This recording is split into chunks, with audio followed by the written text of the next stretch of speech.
Misteri jasad wanita di bawah jembatan Tanjung Senai, pelaku ditangkap. Satreskrim Polres Ogan Ilir berhasil menangkap pelaku pembunuhan terhadap Ita Anggraini, wanita yang mayatnya ditemukan di bawah jembatan Pesona Tanjung Senai, Indralaya.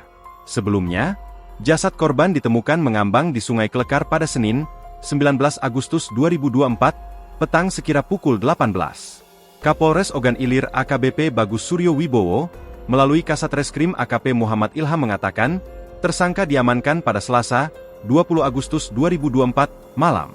Tersangka atas nama Akmaludin usia 51 tahun warga Indralaya, terang AKP Ilham di Mapolres Ogan Ilir, Rabu, 21 Agustus 2024. Korban dihabisi dengan cara ditusuk menggunakan pisau pada Sabtu, 17 Agustus 2024, malam sekira pukul 23.30. Tersangka lalu mengangkut jasad korban menggunakan sepeda motor dan membawanya jembatan Pesona Tanjung Senai. Jasad korban didudukan di bagian depan motor, dibawa ke jembatan Pesona malam itu juga, ungkap AKP Ilham. Untuk menghilangkan jejak, tersangka mengikat jasad korban dengan batu. Jasad wanita tersebut lalu dilempar ke Sungai Klekar oleh tersangka. Setelah pembunuhan itu, tersangka juga menguasai sepeda motor korban, terang Ilham.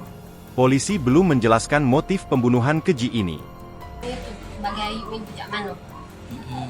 Aku kepengen cak mana ya? Cak mana hukuman adik aku? Cak mana puluh siksaan dia tu nak aku pengen. Nah, ambil batu pula misalnya.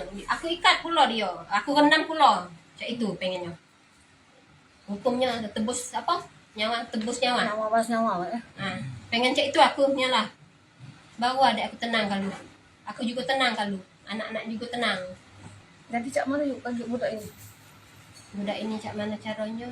Ya tadilah semangati ada ayunya. Saya semangat ya. Kalau pacak adik-adikmu lanjut sekolah. Kalau pacak dia dijanji tidak. Kalau ada rezeki kita saling berbagi rasa. Kata aku. Tak usah sampai patah hati. Aku cak mana ya? Iya nak katanya. Download Tribun X sekarang.